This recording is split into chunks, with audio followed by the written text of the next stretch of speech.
Hi traders, on the books tomorrow for data we have UK manufacturing at 9:30, UK estimated GDP at 3 p.m, but at 7 p.m we've got Fed budget balance expected to be very positive, so I am just steering clear of the indices at the moment, but that is looking like a nice reversal bar down there off of a major level of support.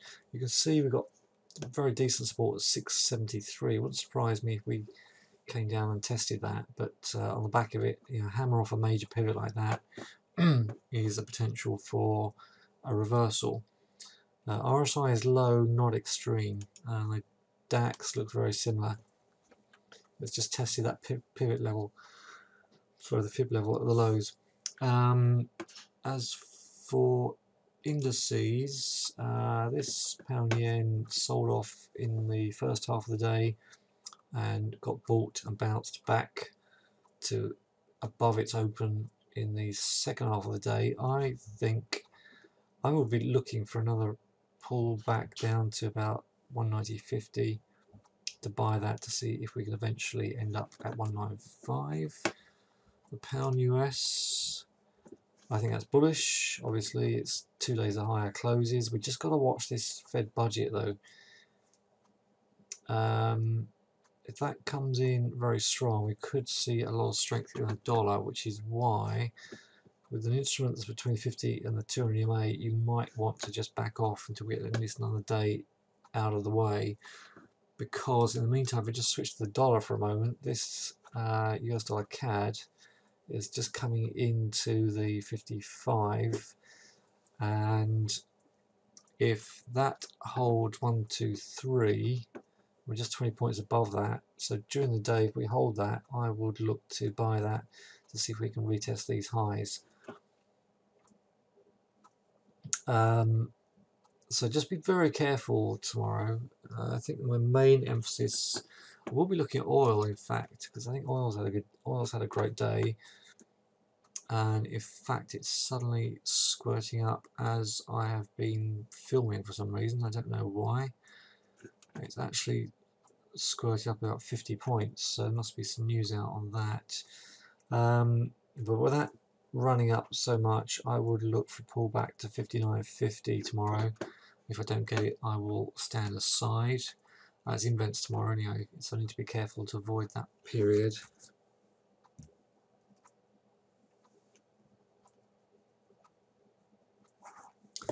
And so I like I'm steering clear of the pound Aussie dollar, because they've got on overnight Wednesday they've got job figures coming out, which is expected to be good. So anyway, it's close to resistance in chop land, no man's land, so good excuse just to steer clear of that.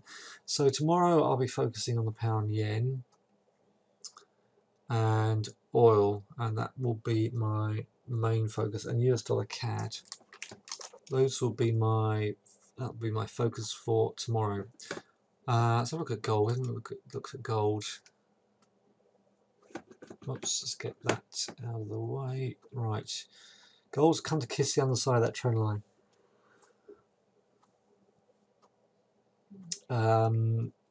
I think that could rotate back to the downtrend. We may see a push up into 1188 before that returns and rotates back to the downtrend. Stocks. And the UAL is again still hanging in there, pretty flat. But I'll carry on holding it. Just keep my stop a little bit out of trouble, and but really not looking terrific. Facebook I like. Try and get Facebook at 7, around the round 80 number, or slightly underneath 79.90 if you can get it. The other stocks, I must look at AA because we talked about that not so long ago, and I've been stopped out of that one. So let's go and find that now. This ran up well, moved my stop up to my entry point and then got stopped out.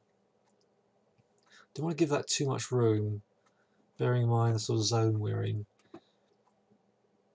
But I will just look out for that one, and if we come back to retest that hammer down there, I'll be very interested.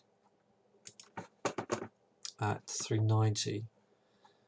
FCX, talked about this one a lot. I like this one a lot, but the one I'm going to suggest you go to, which is a very, very similar looking chart and a similar stock in terms of its product, is, just tap it in, it's quicker.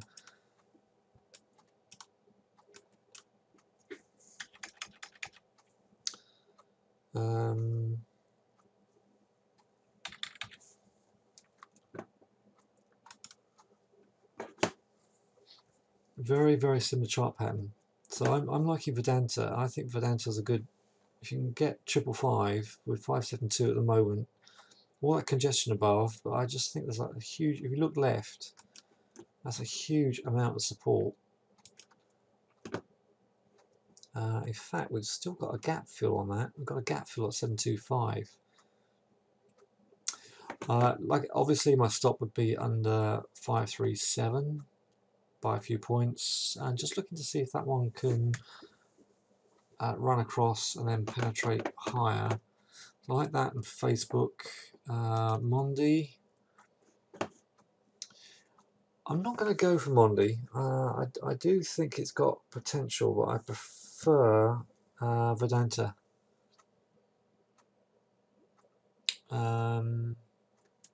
It's not actually filled a gap, but that is a new low, close above next day. That is a reversal signal. That is a clear reversal signal.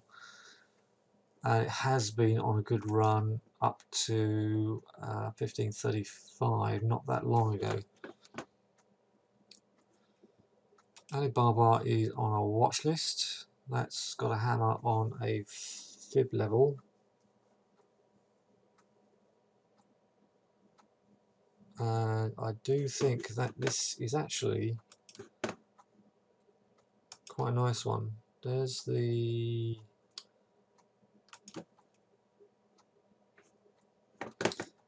Let me just adjust that.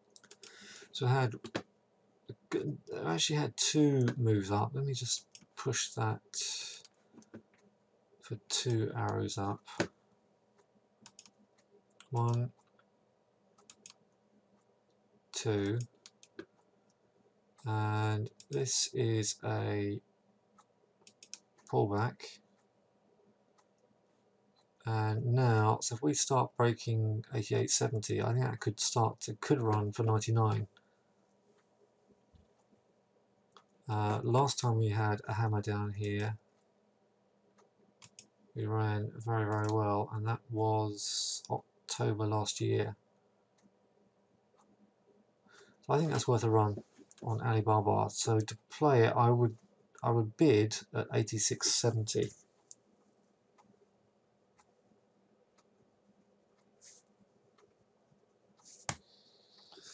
Put a cheeky bid in and see if that works. Stocks, you can see this chart on the left is the same as the chart on the right, with all the moving averages taken away, just the weekly pivots left in. This ISRG, Intuitive Surgical Inc., looks good. I think this has been basing. I think this is institutional buying. It's engulfed the previous day's bar, so I would look at that for 492. Entry on 492. And that's what all I've got for you.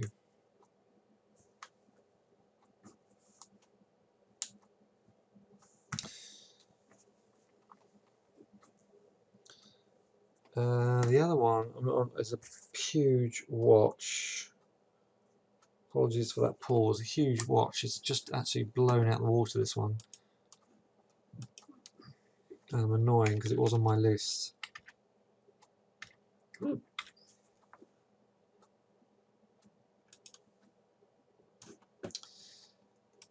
Eli Lilly, beautiful pattern.